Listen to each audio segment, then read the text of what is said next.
As Africa's youth population surges, the urgency to prepare graduates for a dynamic global economy is intensifying. The Afara initiative, led by Lara Rabiu, is stepping up to bridge the gap by forging partnerships among academia, government, and private enterprise. With new institutional funding secured from 2 US-based foundations, Lara Rabiu joins us now on Newsday to discuss how this support will power the initiative's expansion in Nigeria and beyond, and what it will take to produce graduates fit for the future. Thank you for joining us. Good afternoon. Good afternoon. Good afternoon. Thank you for having me. And congratulations on the US funding you just secured. What impact do you think this funding would have on your project, especially to raise these graduates that are fit for the future? Thank you. So maybe I start with the work that we've done before and how we're going to use the funding to propel that. So we've been working with university students for quite a while. First as developing the next generation of Nigerian leaders. And then about 3 years ago, we realized there's a deeper problem around youth unemployment and graduate unemployment, and we decided to tackle that as well. So to date, in the last 3 years, we've supported almost 1,000 students. And this year in particular, we're looking to support about 7,000 students. So really the funding that we have just received is to actually scale from what we've done in the last 3 years to having a commercial launch at different universities to drive 7,000 youth to meaningful employment that would empower them to have social economic change in their life. Yeah. Fantastic. From 1,000 to 7,000. Yes. I think you'll achieve it. But when you look at the chronic funding issues and strikes that often accompany our country, how are you addressing, or how does your model overcome the systemic challenges that plague our country's situation? Yeah, that's exactly what we do. So the program, we have 2 programs. The one that we started many years ago for leadership, to build the leadership pipeline, is just going to creep up. It's a very deep investment in a few people. Now, the one for unemployment and to solve career placement issue, think about it like putting in career center, new age career center across universities across the country. There are over 180 universities in this country. We've penetrated 130 of them. We've received application from 130 of them, and we've accepted students from about 30 plus universities. And so the first thing we look at is, regardless of what you went to university for, we know how Nigeria is. Whatever you went to university for is what you're stuck with. So the first thing is to really help them understand what they want to do when they're done, not what they went to university for. What do you want to do? And so our program, which is called the Pathway Program, is broken into 3 parts. The first one is career exploration, which tells you if you're an analytical, these are all the options of careers that are available to you in the world. The second one is career clarity. This is where you start to do projects and exploring about 3 careers and see which one is more meaningful or more aligned with your values and your goals.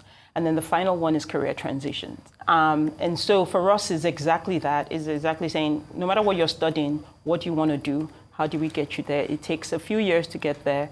You can also think about it like a minor program, right? I have my major program, I'm studying medicine, but I want to be a banker. And our job is to get you to being a banker. So how do you measure the success of these initiatives and all the strategies you put in place to ensure that you impact the lives of these youths? How do we measure? One measurement is whether they get a job or not, right?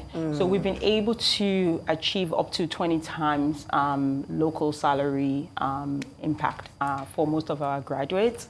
A lot of them are here, but a lot more, a few of them are also in place in other companies globally.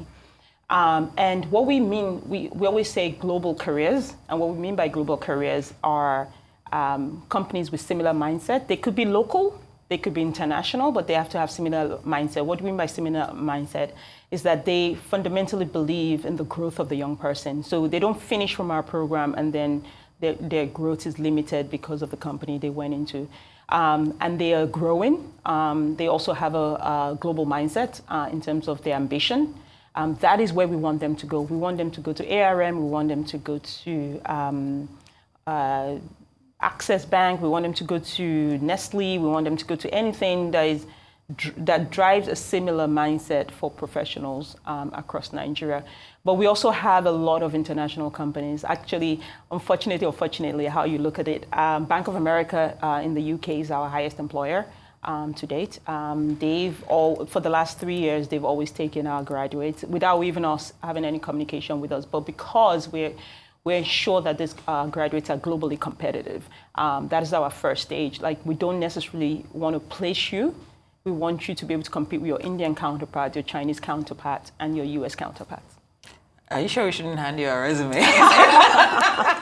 Because everything you said is fantastic. I like what you mentioned about deep investment in few people. I think you said 130. I think I got a bit lost there. 130 out of 890 applications or something like that? No. So what I was saying is that we have two programs. Okay. One is the leadership program, which is a leadership accelerator program. We support university students from the time they go into university to their first leadership position. Yes.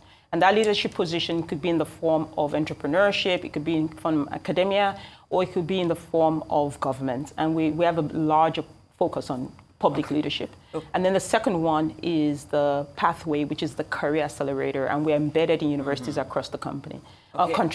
Great, thank you for clearing that up. It was my so there are 180 universities in Nigeria, and we've penetrated 130 of them. Got it. Now, you mentioned the aspects you mentioned about career clarity and career transitions. I think they really do stand out. But I'm more keen on knowing about your selection process. How does that work? Yeah, that's. Are you at liberty to disclose? Yes, I am. Okay. I am. We're actually just launching our 2025 cohort for the leadership program now, and we launched the one for the Career Accelerator about 3 weeks ago. So for the leadership one, the competition is quite intense, and the interview stages, there are about 4 stages of interview. The first stage is just essays and application. The second stage is a monologue, kind of questions and answers, where the computer gives you a question and you have to react to that question. Then you go into a stage where you're talking to, it's more of a dialogue with one of the members of the Afara program team.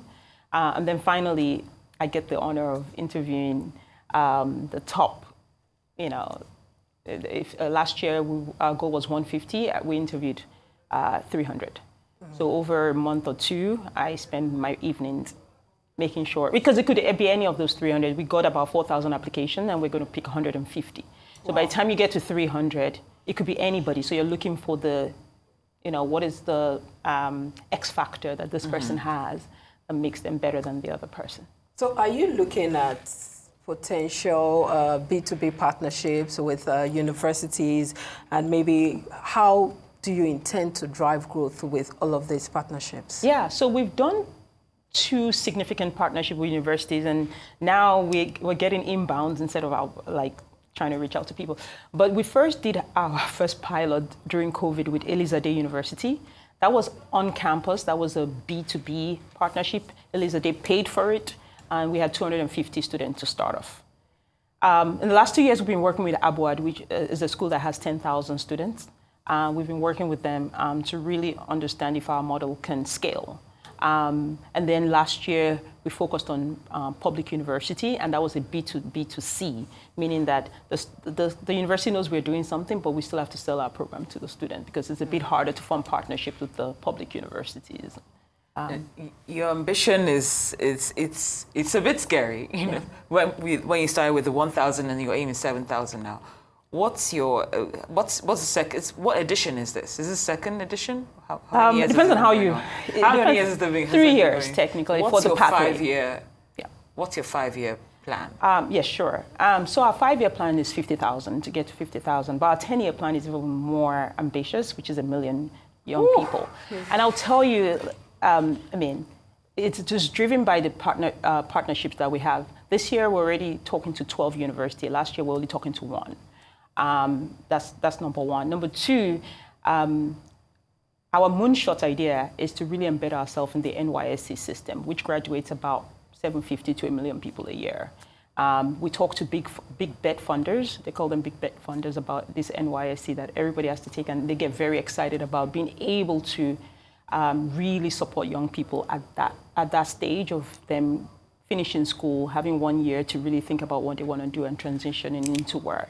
And so when I dreamed about this company or this organization, I think about $100 million organization. And as many people know, I left private equity to do this, and it has to be big enough to warrant my time. Yeah.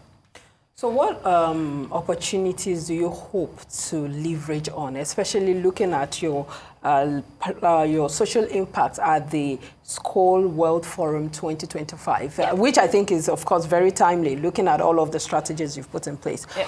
What opportunities do you hope to leverage on, looking at that forum and, of course, the target you have, 1 million youths? Yes, that's great. So Skoll this year is the second year going. Skoll this year has been amazing. This is where we, as social entrepreneurs, gather together to interact with funders, fellow social entrepreneurs, and people that can actually help us come together and make something bigger. Like, how could you collaborate with a few more organizations across the world doing similar things and getting funding, multi-country funding. This is what we do. We talk about the problems that we have, we talk about solutions that we have, and we leverage off of each other during that time. So this year was great. One, because the founder of Skoll Forum, Jeff Skoll, has been away for 7 years. He's been a bit sick, and for the first time in 7 years, he came doubling down on his commitment to support us to actually drive social change across the world. Similarly, Michael Milken, which everybody knows, that is also someone that is very socially conscious, is also doubling down on his investment in social entrepreneurship. We, Afara, actually also hosted an event where we're talking to leaders from South Africa, or Southern Africa, Eastern Africa, and Northern Africa, on how we can change the leadership landscape across the continent. And that was a very successful event, and we're taking it to the big stage next year. So Skoll, all in all, has been a success. Last year, we got our first funding request out of, or funding solution out of Skoll. And this year we have about 5 people that we're talking to out of Skoll, right? Our budget this year is in millions of dollars, and let's be friends. Be talking to a lot of people. Fantastic. You, everything you've said, it exudes your optimism and your vision. But I like to ask, what has been the biggest thorn in your flesh throughout this process? The most frustrating part of it? Yeah, that's a good question. There are a few, but the one thing for sure is just getting local support. I've just moved to Nigeria last year, and I've been doing this for years, but I physically moved last year because we don't get enough support locally, even from a fundraising perspective, and that's what takes me out of Nigeria most of the time. Even though my bookshelf is here, I'm spending 6 months out of the year in other countries, trying to find funding solution for the work we're doing here. The first institutional and our maiden check that we got in December, the person came on within a few minutes, made a call on why this is important, and the person is not Nigerian, right? And the person committed to funding us 10% of our budget every year in perpetuity, right? So I hope we can get people that support us in that way locally as well, right? Because when we are on the road and we're trying to fundraise for such a huge, such a huge commitment, the first thing they ask, who is supporting you locally? They don't care if it's 10% support, they don't care if it's 30% support, but they want to know that the people that are feeling the problems every day are also looking to solve the problem alongside you.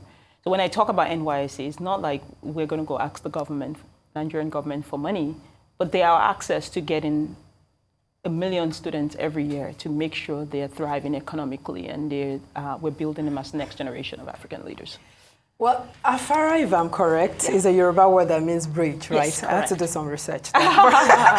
So we're hoping that eventually you'd be able to bridge that gap between unemployed youth and, globally employable youth in Nigeria. Correct. Thank you very much, and congratulations. Thank you.